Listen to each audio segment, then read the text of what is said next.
Hello everyone, this is AJ. Welcome back to AJ's Movie Place, my channel.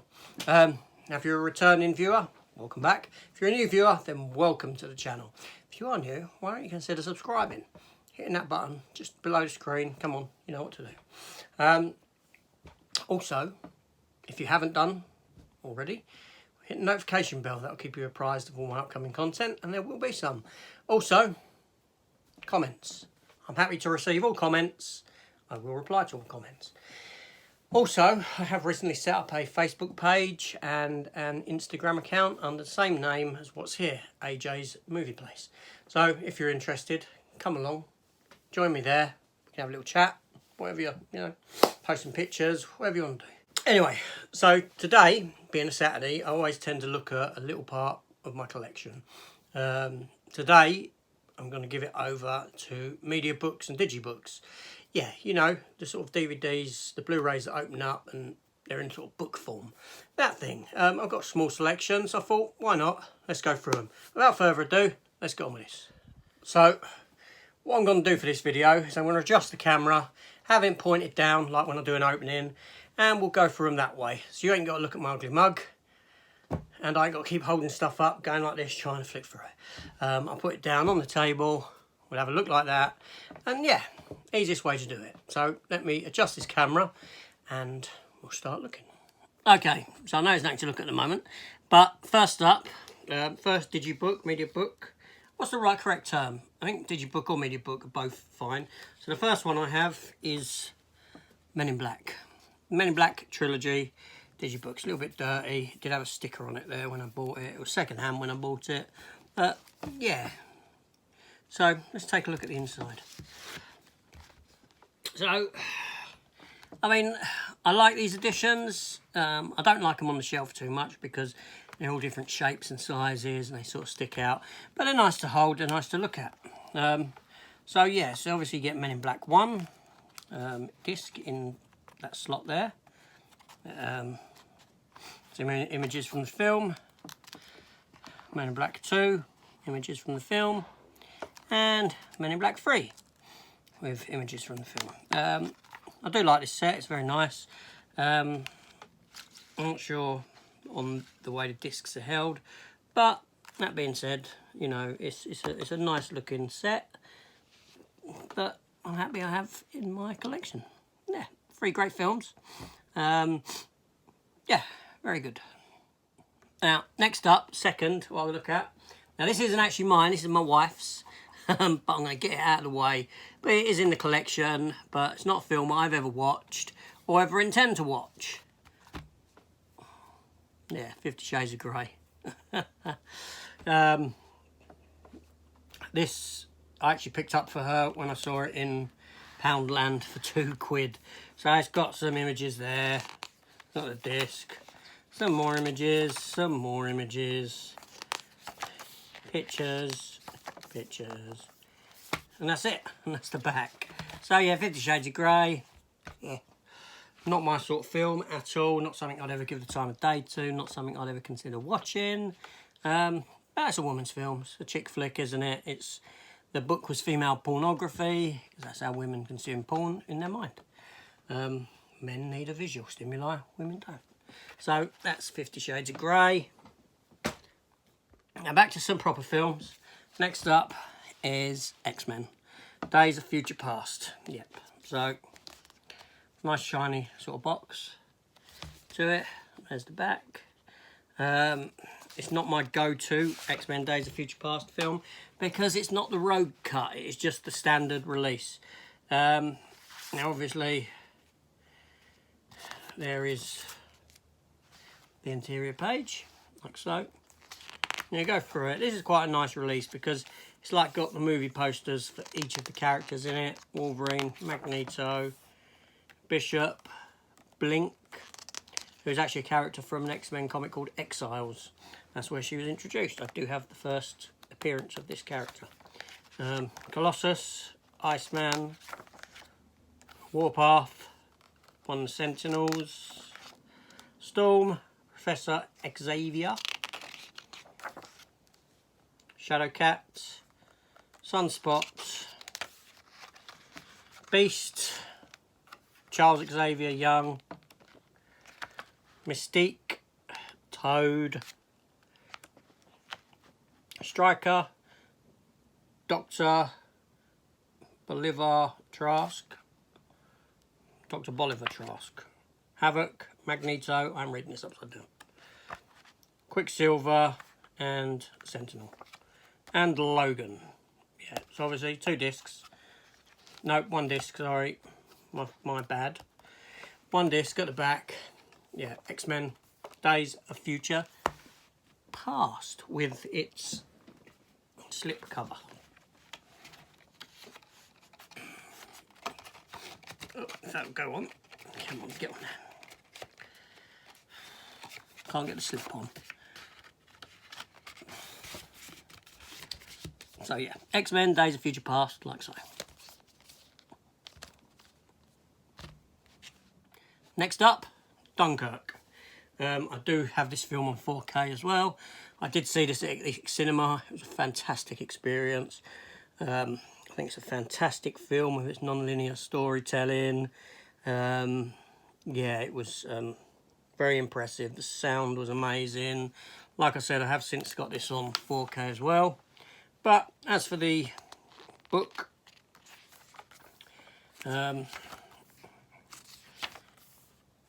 yeah, it's pretty much sort of, it's a nice set, but the book itself here is pretty much an advert for the making of book of the film.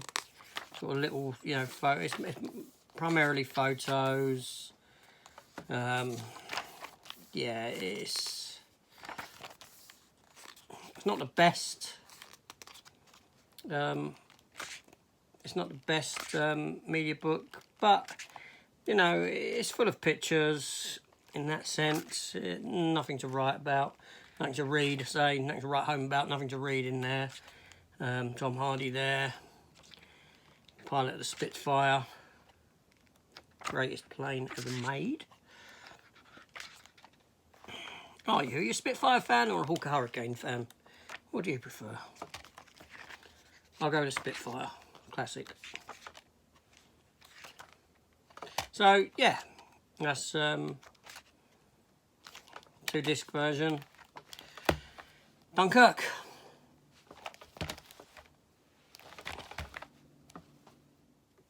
Then we have Les Miserables, the musical phenomenon. The film based on the stage show. Yes, Hugh Jackman, Russell Crowe, Anne Hathaway, Amanda Seyfried, Eddie Redmayne, Helena Bonham Carter, Sacha Baron Cohen. Get his name right. Yeah, so this film blew me away. It was fantastic. They did record it, or film it, in Greenwich, a lot of it, about 2 miles away from where I am. So I did see some of that. Yeah, some parts of it were filmed in Portsmouth, when it was in the docks at the beginning. But yeah, a lot of it was filmed around Greenwich Maritime because of the buildings. But a fabulous film that I love. Love the music from it, and I have seen the stage show up in London's West End. I'd say maybe 3-4 times. First time I was probably about 12 years old, years and years ago. Sort of Shaftesbury Avenue up that way. I didn't appreciate it the first time I saw it. It's very difficult with musicals to appreciate first time because you can't really take in the songs and what the songs are conveying. You got to get used to the music before that. So for the film, when I went into it, I had an idea of, you know, I knew from the stage show what was being conveyed, what the songs were in the meanings of the songs. But it was a fantastic film. I really liked it, and I hope they do a 4K version sometime soon. But yeah, so that's Les Miserables. The Miserables, Les Mis. Next up, Christopher Nolan. Yep, Matthew McConaughey, Anne Hathaway, Jessica Chastain, and Michael Caine. Interstellar. I saw this at the cinema, and again, it blew me away. I thought it was a fantastic film. Really impressive. It looked fantastic. Yes. Now this book has got quite a lot of pages in it. Again, primarily all picture based. But, you know, it's a nice digibook.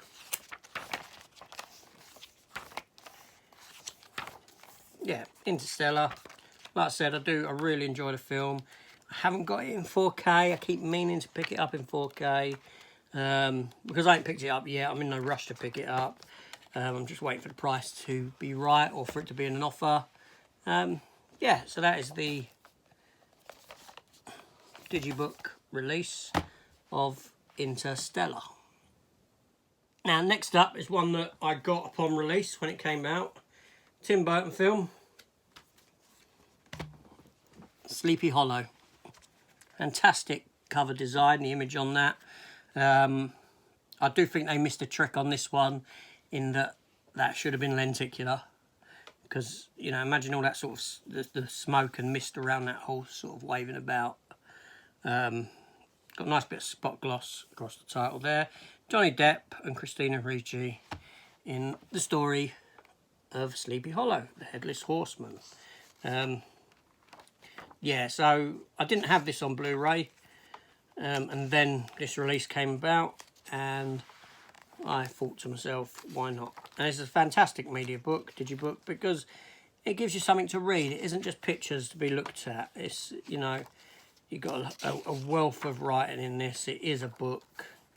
There's a lot of pages, and yeah, very interesting read. For a fantastic film. Obviously, Christopher Walken played the Headless Horseman in the film. One disc. Yeah, now this is a fantastic film. Really enjoyed it. Lovely Mediabook. That is the J card that is stuck to the back. I shan't remove it, just because it's sort of in situ there. Stuck down, don't want to really remove it, but there you go. So yeah, Tim Burton's Sleepy Hollow. This film here, again, this is it's a Germany release. Kite, Blu-ray and DVD. Samuel Jackson. This does come with like a J-card kind of thing, but it's all over, so it can come off like sleeve, like so. And then underneath, sorry, yawning, you have the Digibook. I haven't watched this film. Got it cheap. No idea what it's like. Maybe someone could tell me. It is spot glossed.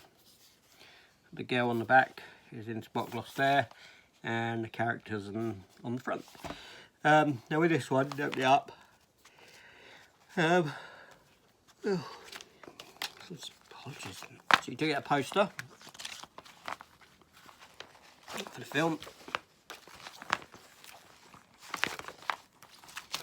2 discs, DVD, Blu-ray. You get a booklet, as you can see, and art cards. Let's have a look at the booklet first. So, yeah, like I said, there is no nothing about the film. But yeah, so with the art cards, you get that one, postcard, art cards, postcard, Samuel Jackson, and India Isley, whoever she may be. I don't know who she is. So yeah, so that's Kite. Like I said, German release, so the book inside you can't read because it is all in German. But like I said, it was a cheap release. I got it. Yeah. Next up, new one. I've done an opening for this, and my favourite Digibook that I have, Mediabook, fantastic. Labyrinth, 4K, Blu-ray edition. Now, if you haven't seen this, I will show it, because it has its own slipcover plastic slipcover with art on it. That's the back. When you take this off, I've raved about this in the opening video that I done not long ago, because this is the newest one. It's like that. It looks like a proper book, you know, with a title in gold, spot glossing on the leaf around there, all that, and it's got a lovely sort of velvety feel to it. Yeah, so it does. It looks like, it feels like a proper book, obviously. You open it up. That's just advertising. Around there.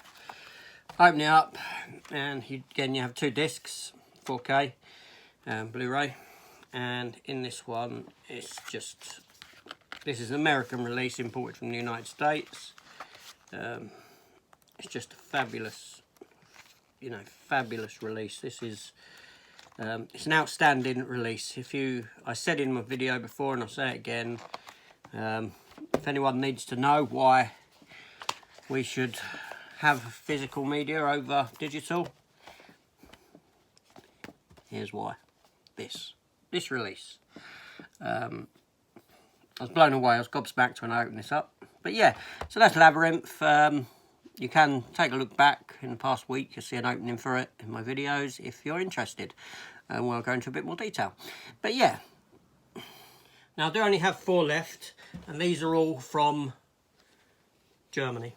Because Germany has a wealth of this sort of stuff. They have a better selection than what we do over here. So first up, I have the Brian De Palma movie, Mission to Mars, starring Gary Sinise, Tim Robbins.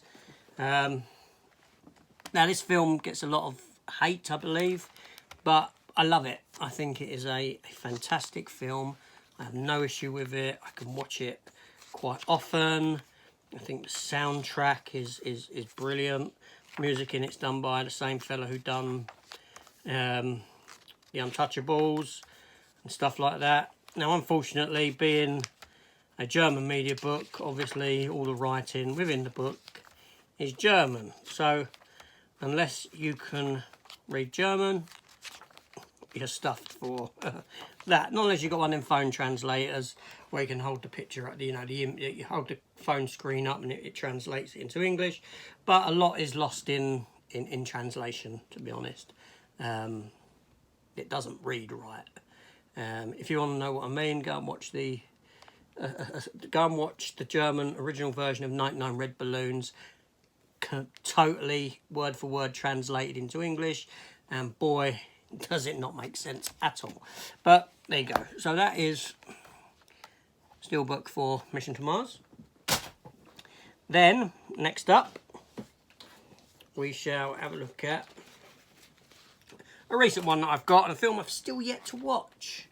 Archive. Yeah. So, Theo James, Stacey Martin. That's the J card. Comes on the back. I shall remove that. That's the back of Digibook. It's a nice set. Yeah. So again, with this one, you're not going to be reading it unless you can read German. But you know, Germany's a great place to pick stuff up from on Amazon Germany. They have a lot of Digibooks. The Kurt Russell film Soldier had one. I neglected to get it. I know there's a steelbook version of that coming out. I think it comes out. Well, it's already out, isn't it? But yes, there's a 2-disc DVD and Blu-ray. Obviously, the films in these play in English. But yeah, so that is Archive. Now we come to Chloe Grace Moretz in Shadow in the Cloud. I'll get rid of the old J-card there that was wrapped around it. Shadow in the Cloud was a relatively new film. Came out shortly after the start of COVID, around that time. It was probably filmed during the beginning of COVID, actually. The film has a sense of, for a lot of it, the actors are being kept apart in the way it's filmed at the beginning. If you watch it, if you've seen it, you know what I mean. But you know, it's a film about this woman that gets on this World War II, like, you know, bomber. That's the image that's on the side of the bomber, hence why it's on here.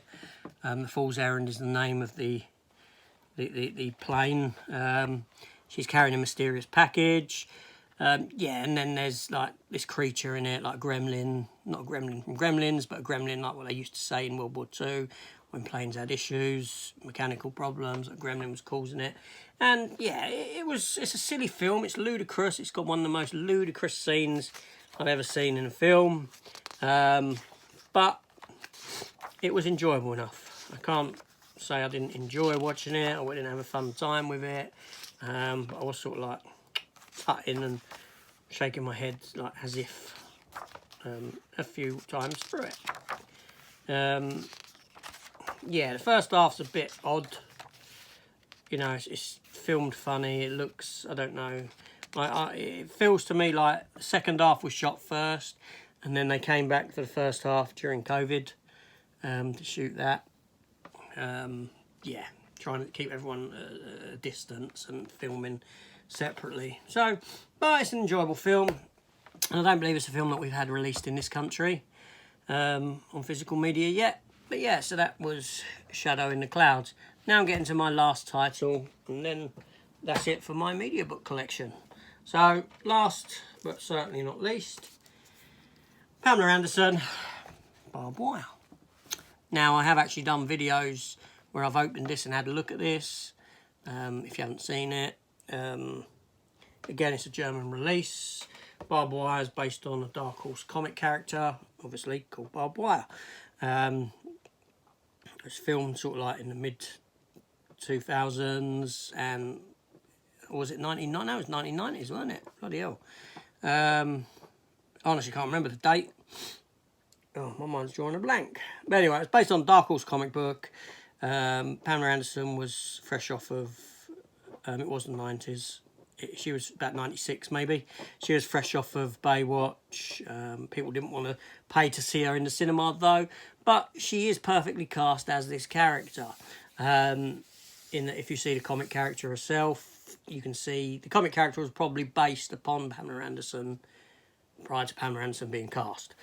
But yeah, so this is actually limited to only 500 copies, as you can see there. This is number 392. There was 2 different media books made for this. One with this artwork and one with different artwork that I'll show you in a minute because it is inside. So yeah, so this is a 2-disc version. You get the DVD and the Blu-ray. Again, the writing is in German, obviously. Now, the other cover, box cover, was that image. But it had like the Dark Horse comic logo. So it looked very much like, sort of like a photographic comic cover. I subsequently chose this cover. I think the sort of pinky purpley around her made it stand out a little bit more. Yeah, so again, it's not a, you know, it's a film that I can watch and that I know is a bad film, but I can enjoy watching it and have fun with it. Primarily because I was there at the beginning when the character was first conceived. I read the first issues. Well, I've read all the Barbed Wire comics, actually. There ain't many. You can count them on your fingers and toes. So for me, the character, I knew the character. Yeah, and this was when Dark Horse were... some of their films were being made into films, like The Mask. Some of their IPs, comic books were being made in films. Time Cop, The Mask, yeah, things like that. And this was around that time. So again, it's not a bad film. I don't mind it. Well, it is a bad film, but I don't mind it. I understand why people don't like the film. But yeah. So that's it for my Mediabook collection. Not too many. It's forms a small part of my overall collection. Very small part.